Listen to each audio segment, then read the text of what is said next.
Oke, sekarang kita masuk ke part 2. Part 2 ini kita akan berbicara mengenai jenis badan usaha. Jadi jenis badan usaha ini pengelompokannya kita bagi berdasarkan tiga. Yang pertama itu berdasarkan kegiatan yang dilakukan oleh kegiatan yang dilakukan oleh badan usahanya. Yang kedua berdasarkan kepemilikannya dan juga yang terakhir berdasarkan wilayahnya. Nah, yang pertama ini tadi kan kita berbicara tentang kegiatan yang dilakukan. Nah, kegiatan yang dilakukan itu akan kita bagi lagi menjadi 5 bagian. Yang pertama adalah badan usaha ekstraktif, kedua badan usaha agraris, badan usaha industri, badan usaha perdagangan, dan juga yang terakhir adalah jasa. Nah, kalau misalkan mengelompokkan badan usaha berdasarkan kepemilikan modal, kita memiliki 4 jenis. Yang pertama adalah BUMS, BUMN, BUMD, dan juga badan usaha milik campuran. Lalu yang terakhir berdasarkan wilayahnya. Berdasarkan wilayahnya itu hanya terbagi ke dalam 2 jenis. Yang pertama itu yang penanaman modal dalam negeri dan juga yang badan usaha penanaman modalnya oleh asing. Nah, kita di sini lanjut dulu. Tadi apabila dibagi berdasarkan kegiatan yang dilakukannya. Badan usaha yang pertama adalah badan usaha ekstraktif. Apa sih badan usaha ekstraktif? Yaitu adalah badan usaha yang melakukan eksplorasi terhadap alam untuk memanfaatkannya bagi industri selanjutnya. Jadi di sini mereka itu berfokus pada bahan baku. Bahan baku untuk apa? Untuk industri selanjutnya di sini. Jadi mereka tidak langsung mengolah si sumber daya alam tersebut menjadi produk jadi atau produk yang siap pakai untuk digunakan oleh masyarakat, tetapi mereka itu hanya menyediakan bahan baku bagi industri selanjutnya. Nah, yang kedua adalah badan usaha agraris. Badan usaha agraris adalah yang berhubungan dengan pertanian dan pembudidayaan tanaman. Kata kuncinya hanya dua. Jadi kalau agraris ini mengenai pertanian, mengenai budidaya tanaman, kayak yang di Lembang itu kan ya banyak gitu. Terus yang ketiga adalah badan usaha industri, badan usaha yang bergerak dalam bidang pengelolaan bahan mentah menjadi bahan jadi dalam upaya meningkatkan nilai ekonomis suatu benda. Nah, kalau tadi ini si badan usaha ekstraktif hanya menciptakan bahan baku dari sumber daya alam, kalau badan usaha industri ini dari bahan baku menjadi suatu benda atau barang jadi. Jadi dari sini barangnya akan diteruskan kepada badan usaha industri. Yang keempat, ada badan usaha perdagangan. Badan usaha badan usaha yang bergerak dalam bidang penjualan, di mana badan usaha ini hanya menghubungkan produk dari produsen kepada konsumen tanpa mengubah bentuk. Nah, kata kuncinya ada di sini, tanpa mengubah bentuk dari produk dengan tujuan untuk memperoleh keuntungan dari selisih harga jual. Jadi keuntungannya itu hanya dari selisih harga jual. Jadi mereka ini mendapatkan barangnya dari produsen. Dari produsen lalu ke badan usaha perdagangan, lalu nanti ke konsumen akhir. Konsumen akhir ini adalah kita-kita. Jadi mereka ini sama sekali tidak mengubah bentuk, kata kuncinya, tanpa merubah bentuk. Kalau tadi kan badan usaha industri itu mengubah bentuk ya dari bahan mentah menjadi barang jadi. Nah, si barang jadi ini akan didistribusikan ke badan usaha perdagangan untuk nantinya sampai kepada konsumen akhir. Nah, yang terakhir ini ada badan usaha jasa. Badan usaha jasa ini produknya berupa pelayanan, jadi tidak ada produk yang tangible. Tangible itu produk yang mempunyai wujud. Jadi produk mereka ini hanya berupa pelayanan. Pelayanan ini tentu pelayanan yang dibutuhkan oleh masyarakat untuk menghasilkan nilai lebih terhadap barang yang diperjualbelikan gitu. Nah, untuk selanjutnya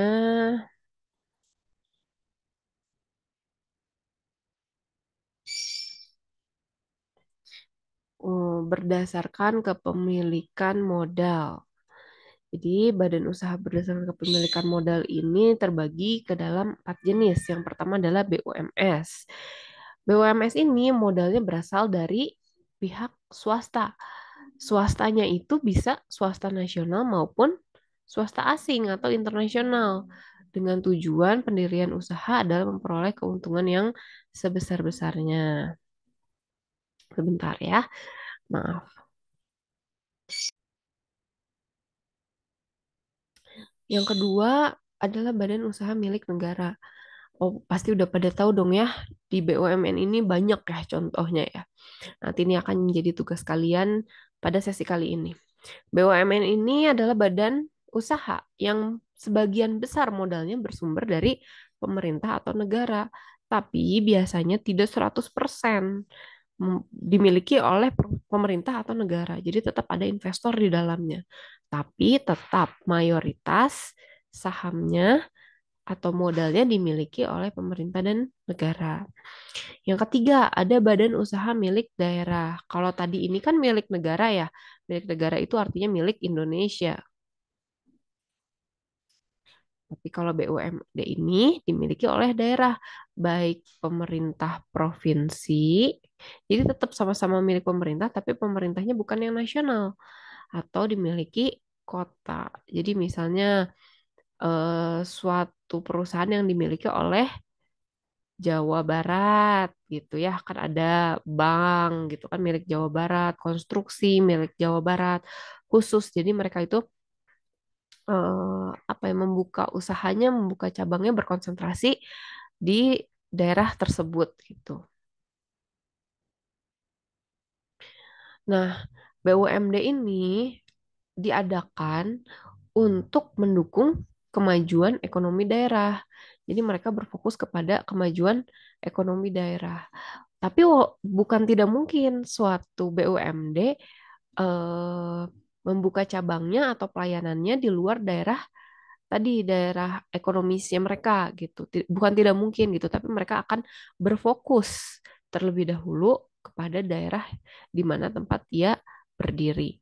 Begitu. Terus yang terakhir adalah badan usaha campuran. Badan usaha campuran itu tadi modalnya dimiliki oleh pihak pemerintah maupun swasta secara bersamaan gitu.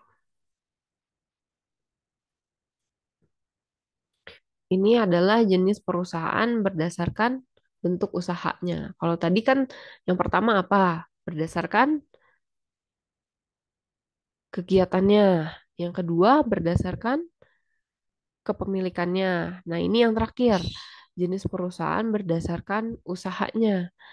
Nah, sorry, berdasarkan bentuk usaha. Jadi di sini yang pertama adalah bisnis atau perusahaan perseorangan. Perusahaan perseorangan ini dibagi menjadi dua, yang berizin dan juga tidak berizin. Lalu ada juga firma, biasa disebut dengan firma. Yang ketiga ada CV. Yang keempat ada PT.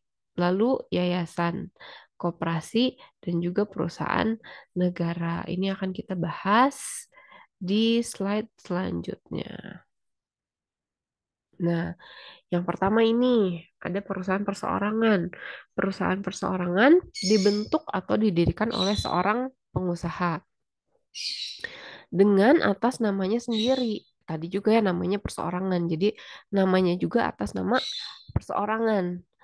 Nah, contohnya ini dimiliki oleh seorang individu. Biasanya itu bergerak dalam bidang retail, seperti misalnya warung, terus jasa dan pertanian, butik pakaian atau rumah makan, terus jasa fotokopi, jasa servis barang elektronik, pokoknya banyak ya.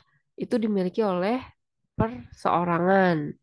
Nah, para pengusaha di sini memiliki tanggung jawab sepenuhnya atas naik dan turunnya kinerja perusahaan. Kenapa? Karena tadi si pemilik perusahaan biasanya masih benar-benar terlibat dalam proses bisnisnya gitu. Beda dengan perusahaan yang besar kan yang udah ada direksinya gitu kan. Udah biasanya pemilik itu udah tinggal ongkang-ongkang kaki menerima pemasukan dari perusahaan. Nah, tapi kalau perusahaan perseorangan ini biasanya si pemiliknya itu akan terlibat langsung dalam jalannya bisnis. Nah, tadi kan ya perusahaan perseorangan ini dibagi menjadi dua. Yang pertama itu yang mempunyai izin. Apa sih yang mempunyai izin? Izinnya dari mana? Nah, izin ini yang mengeluarkan adalah dinas pemerintah terkait gitu. Biasanya eh kemarin nih pas lagi zaman pandemi ada bantuan kan ya dari pemerintah.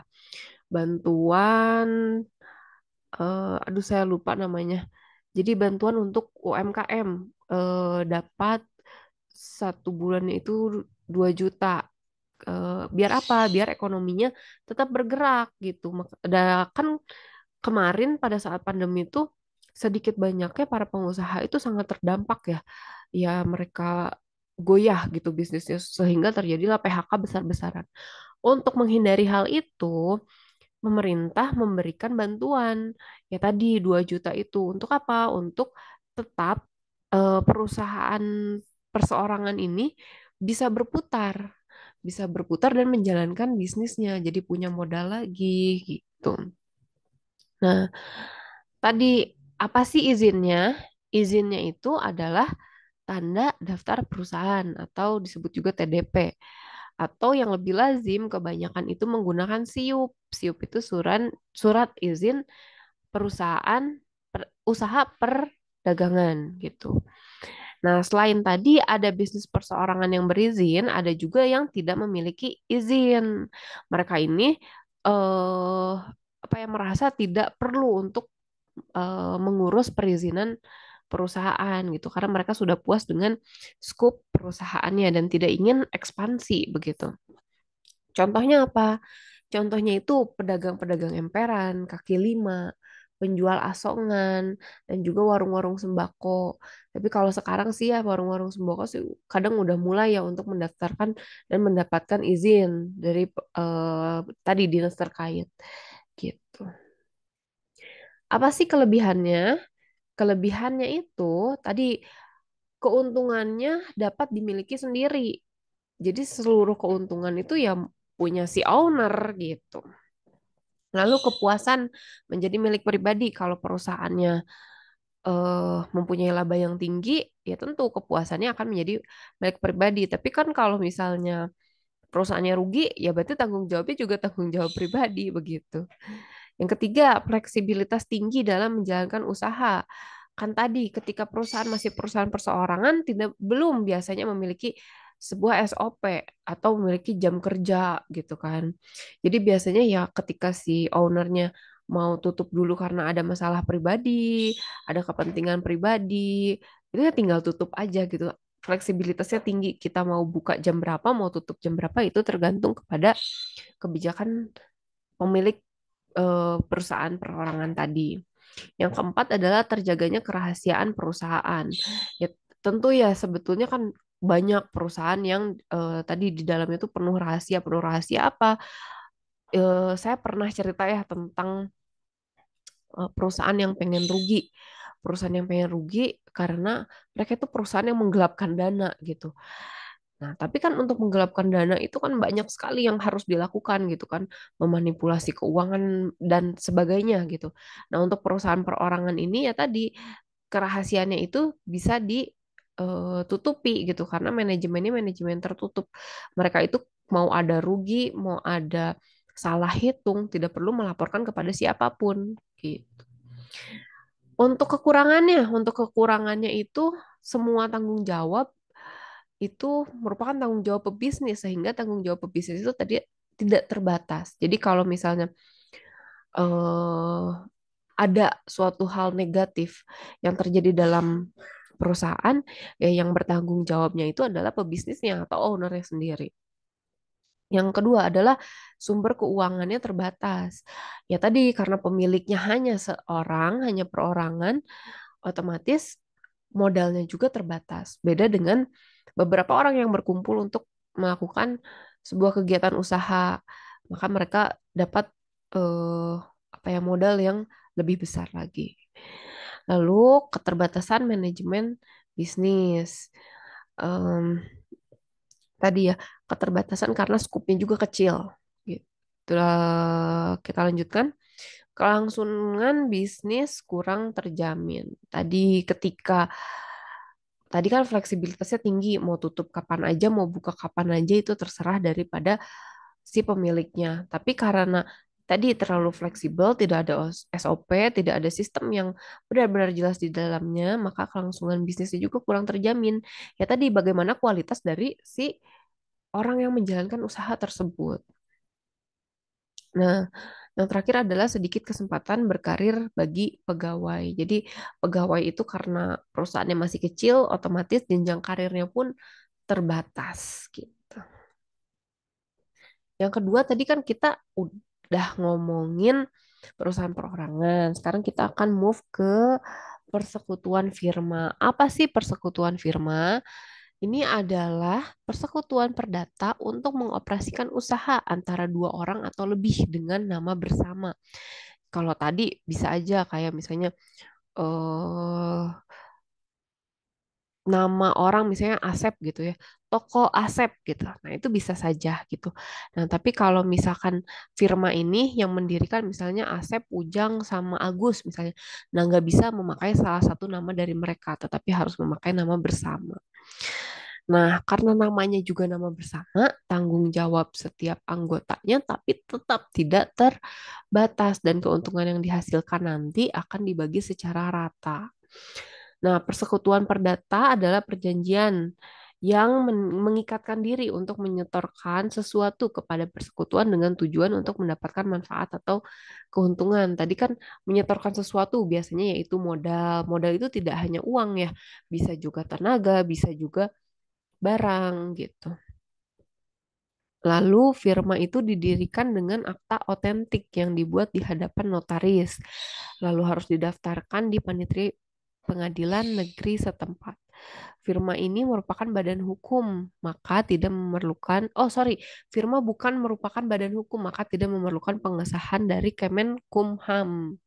Tapi tadi akta tetap harus dibuat di hadapan notaris gitu. Kelebihannya dibandingkan tadi perusahaan perorangan, jumlah modal lebih besar. Lalu kemampuan finansial eh, lebih memudahkan dalam proses kredit nantinya. Karena kan ini dimiliki oleh beberapa orang. Jadi ketika nanti mengajukan kredit ke bank atau kemana, otomatis bank pun akan lebih percaya gitu. Lalu adanya sistem pembagian kerja dan manajerial sesuai keahlian masing-masing anggota firma. Yang A jagonya di keuangan, dia bergerak dalam bidang keuangan. Yang B jagonya dalam pemasaran, ada juga yang jagonya di operasional, ada jagonya di produksi. Itu tadi sesuai dengan keahliannya masing-masing. Yang terakhir adalah tidak adanya akta, maka memudahkan pendirian firma gitu. Hanya tadi ya di hadapan notaris saja. Kekurangannya tanggung jawab pemilik firma tidak terbatas hingga pada harta pribadinya. Jadi bisa tadi harta pribadinya tuh merupakan harta firma juga gitu. Jika para anggota firma mengundurkan diri, maka firma dibubarkan. Tadi kalau tiga orang tadi Asep, Agus, dan Ujang mendirikan sebuah firma, salah satu keluar berarti firmanya langsung bubar begitu. Karena apa? Karena tidak ada akta yang didaftarkan. Jika para sorry, selanjutnya adalah kerugian yang disebabkan oleh salah satu anggota firma, maka semua anggota ikut bertanggung jawab atas kerugian tersebut karena namanya juga adalah nama bersama. Nah, yang ketiga ini ada CV, merupakan bentuk perjanjian kerjasama antara dua pihak di mana salah satu pihak bersedia menjadi pengurus dan pengatur dari persekutuan yang bertanggung jawab penuh pada persekutuan sampai pada harta pribadinya, sementara pihak lainnya hanya menanamkan modalnya tanpa mau ikut serta dalam pengurusan persekutuan dan hanya bertanggung jawab sebatas pada modal yang disetorkan. Jadi biasanya nih bedanya CV sama firma, kalau firma itu semuanya aktif, kalau CV itu ada anggota aktif dan juga ada anggota yang pasif. Nah, terdiri atas apa? Sekutu komanditer. Tadi sekutu komanditer adalah sekutu yang aktif. Lalu ada sekutu komplementer yang hanya menyetorkan modalnya saja. Nih, kelebihannya adalah modal terkumpul relatif lebih besar daripada perseorangan atau firma, lalu lebih mudah dalam memperoleh fasilitas kredit, kemampuan manajerial lebih baik karena didukung oleh model yang kuat. Kekurangannya, beberapa anggota sekutu memiliki tanggung jawab yang tidak terbatas, sama halnya dengan firma. Makanya tadi harta pribadinya aja termasuk ke dalam harta perusahaan. Lalu sulit untuk menarik kembali modal yang sudah disetorkan, terutama bagi sekutu aktif. Jadi sekali terlibat, selamanya terlibat gitu. Keberlangsungan usaha sangat tergantung pada keberadaan sekutu aktif. Jadi kalau sekutu aktifnya tadi baik bekerjanya, maka tadi eh, keberlangsungan usahanya juga akan lebih terjamin. Nah, selanjutnya ada PT atau perseteruan terbatas. Ini sudah berbadan hukum. Nah, didirikannya berdasarkan perjanjian melakukan kegiatan usaha dengan modal dasar yang seluruhnya terbagi dalam saham. Jadi tadi modalnya itu udah dalam bentuk saham dan memenuhi persyaratan yang ditetapkan. PT ini merupakan badan hukum karena akta pendiriannya harus mendapatkan pengesahan dari Kemenkumham. Dan pemisahan kekayaan dan kekayaan pribadi sudah ada kalau di PT. Para pemegang saham dengan bagian kekayaan yang disetorkan ke perseroan dalam bentuk saham. Ciri-ciri PT. Pertama, kewajiban pemegang saham hanya terbatas pada seberapa besar saham yang disetorkan tanpa melibatkan harta pribadi jika terjadi kepailitan. Apa sih kepailitan? Kepailitan itu jika terjadi adanya bangkrut gitu, membutuhkan dana yang besar dan berskala bisnis perusahaan besar. Berkelangsungan organisasi perusahaan sepenuhnya berada di tangan pemegang saham. Perseroan bisa dipimpin oleh seseorang yang tidak memiliki bagian saham. Maksudnya di sini apa? CEO. Nah, CEO itu belum tentu memiliki saham suatu perusahaan.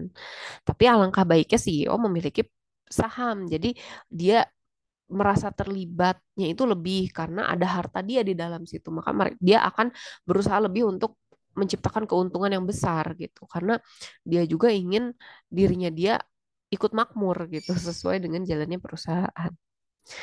Lalu terakhir adalah kepemilikan perseroan mudah berpindah tangan dengan cara memperjualbelikan saham. Itu kan ya, saham itu kan merupakan bukti kepemilikan sebuah perusahaan. Ketika dijual tadi ya sudah berarti tidak memiliki saham. Nanti orang yang belinya jadi memiliki kepemilikan lagi gitu. Eh, Terus mudah di dalam mencari sumber daya manusia berkualifikasi. Tentu saja ya, kita juga kan nanti ketika kerja kita inginnya di perusahaan yang besar, yang jenjang karirnya bagus, perusahaan yang sudah bonafit. Maka tadi mencari sumber daya manusia berkualifikasinya juga lebih mudah karena lebih mempunyai banyak pilihan. Lalu laba dari hasil usaha diserahkan kepada pemegang umum dalam bentuk dividen. Kalau tadi dalam bentuk bagi hasil. Nah, kalau sudah dalam bentuk PT ini eh, hasil usahanya itu dibagikan dalam bentuk dividen. Gitu. Nanti dividennya ini jumlahnya, kapan dibagikannya akan dibahas dalam RUPS atau Rapat Umum Pemegang Saham. Kekuatan dewan direksi lebih besar daripada kekuatan pemegang saham. Ya, tentu saja ya, karena yang menjalankan perusahaan adalah direksi dan yang mengetahui kondisi perusahaan adalah direksi. Gitu. Terus tadi sulit dibubarkan karena apa? Karena telah didaftarkan dan berbadan hukum. Dan orang yang terlibatnya pun banyak di sini, hingga ratusan biasanya. Lalu pajak berganda. Nah, ini kekurangannya. Kalau tadi dari perusahaan perorangan kan seluruh keuntungan berarti milik dari orangnya itu. Kalau udah masuk ke firma dan CV, berarti kan tergantung kepada berapa banyak tanggung jawab yang diemban oleh tiap orangnya. Nah, kalau misalkan udah ke perseroan terbatas nih, pajaknya juga ya ada double-double, pajak penghasilan iya dan juga pajak dari tadi setelah bagi hasil si pemegang sahamnya itu akan kena pajak lagi.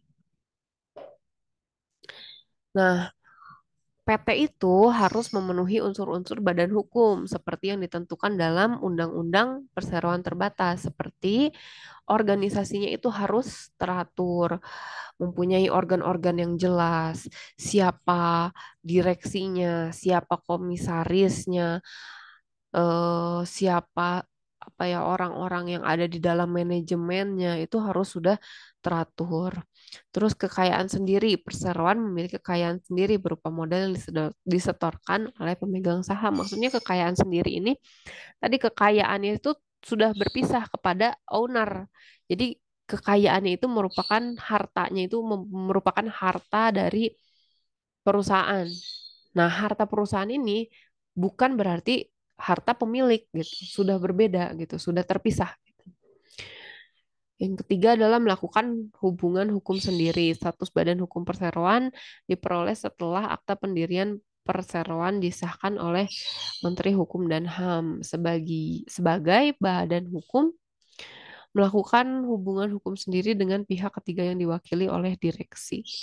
Maksudnya di sini kan ketika kita ada kerjasama, kita akan ada MOU, MOA tersendiri.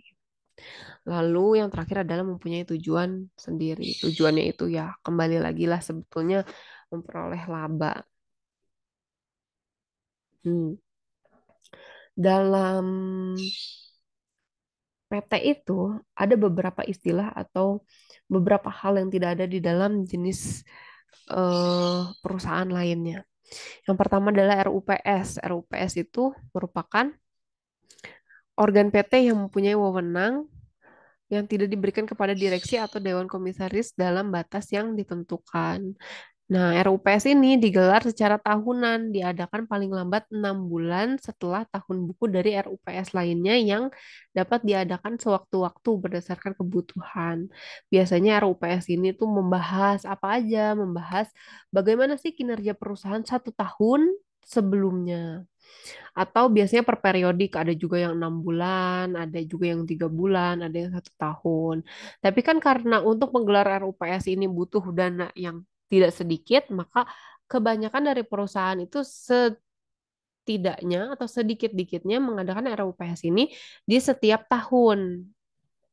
Yang dibahas itu tadi kinerja setahun ke belakang ini apa, rencana setahun ke depan itu apa, terus bagaimana labanya, bagaimana kendala yang dihadapi oleh perusahaan, juga semuanya dibahas di situ.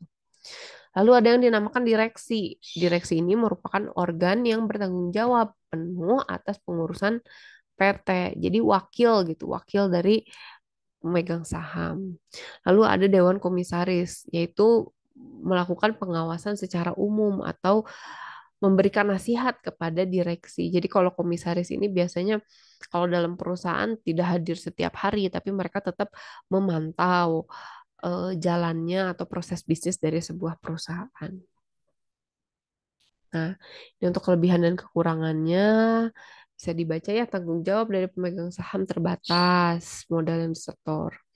Keberlangsungan hidup lebih terjaga, mudah memindahkan kepemilikan, mudah untuk mendapatkan pendanaan. Kan ketika kita mau mengajukan kredit ke bank pasti lebih dipercaya ya. Lalu yang terakhir ada manajemen yang profesional. Tapi kekurangannya apa? Ada tadi pajak ganda. Terus pendiriannya lebih ribet, lebih susah.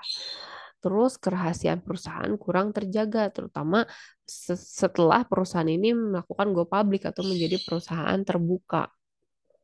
Biasanya suka ada embel-embelnya itu PT bla bla bla TBK. Nah, itu berarti sudah go public gitu. Oke, sesi 2 kita berakhir sampai di situ atau part 2 kita berakhir sampai di situ. Akan kita lanjutkan kepada part 3 ya.